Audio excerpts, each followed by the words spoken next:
semuanya. Coba bayangkan, sudah berapa jenis makanan yang kita konsumsi setiap harinya?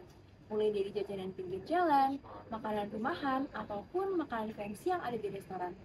Tapi, pernah nggak sih kepikiran, sebenarnya makanan yang kita konsumsi ini aman nggak ya? Keamanan pangan bukan cuma soal kenyang di perut atau enak di lidah, tapi juga soal dampak kesehatan kita jangka panjang. Faktanya, masih banyak kasus makanan tercemar bahan berbahaya atau kasus keracunan massal yang terjadi di Indonesia. Oleh karena itu, di video kali ini kita tidak cuma membahas soal teori, tapi juga relevan dengan realita kehidupan sehari-hari. Sebagai contoh, berdasarkan pemberitaan beberapa waktu lalu, terdapat keracunan massal program makanan bergizi gratis di tahun 2025.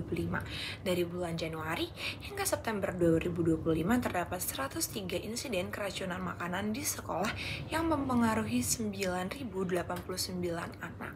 Penyebabnya dikarenakan dapur yang kurang terstandarisasi higienis, distribusi yang masih terlambat, dan juga penyimpanan makanan yang tidak tepat. Dari data nasional keracunan pangan pada tahun 2023, Kementerian Kesehatan mencatat sebanyak 4.792 kasus keracunan pangan hingga Oktober 2023, termasuk 96 KLB. Nah, angka ini lebih besar dibanding periode sebelumnya atau pada tahun 2022 yang sebanyak 3.514 kasus. Mengapa hal tersebut bisa terjadi? Beberapa faktor penyebab terkait permasalahan keamanan pangan sebagai berikut. Yang pertama, adanya kontaminasi makanan oleh mikroba seperti bakteri, virus, dan parasit. Yang kedua, adanya kontaminasi zat kimia dan logam seperti pestisida atau penggunaan bahan pengawet yang berlebihan. Yang ketiga, adanya kesalahan dalam penanganan atau pengolahan pangan seperti bahan baku yang tidak aman atau tercemar, sanitasi dan hygiene yang buruk, adanya kontaminasi silang, dan suhu penyimpanan pangan yang tidak sesuai. Yang terakhir, kurangnya pengetahuan dan pengawasan pelaku usaha terkait sanitasi hygiene, serta rendahnya kesadaran konsumen. Nah, dari masalah tersebut, tentunya memiliki dampak yang dapat ditimbulkan. Yang pertama, ya dampak kesehatan, seperti gangguan pencernaan, keracunan, penyakit kronis, bahkan hingga kanker.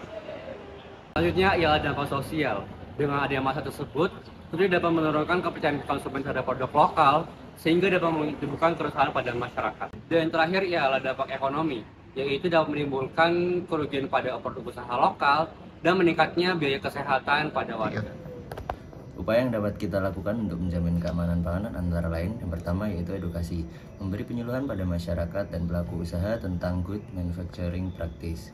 Nah, kemudian yang kedua ada pengawasan, memperkuat peran BPOM, Dinas Kesehatan, dan aparat terkait. Selanjutnya yang ketiga yaitu penerapan sistem ACCP, yaitu mengontrol titik rawan bahaya pada produksi, distribusi, hingga konsumsi. Dan yang terakhir yaitu pemberdayaan konsumen. Nah, masyarakat lebih kritis untuk memilih makanan, membaca label, dan menghindari produk yang mencurigakan. Keamanan pangan bukan hal yang sepele, melainkan keamanan pangan adalah tanggung jawab kita semua, mulai dari pemerintah sebagai pengawas, produsen sebagai penyedia, dan kita sebagai konsumen yang bisa memilih dengan cerdas. Dengan pengawasan ketat, penerapan standar produksi, dan kesadaran bersama, kita dapat mencegah terulangnya keracunan-keracunan yang ada di Indonesia. Terima kasih. Sekian dari kelompok kami. Terima kasih.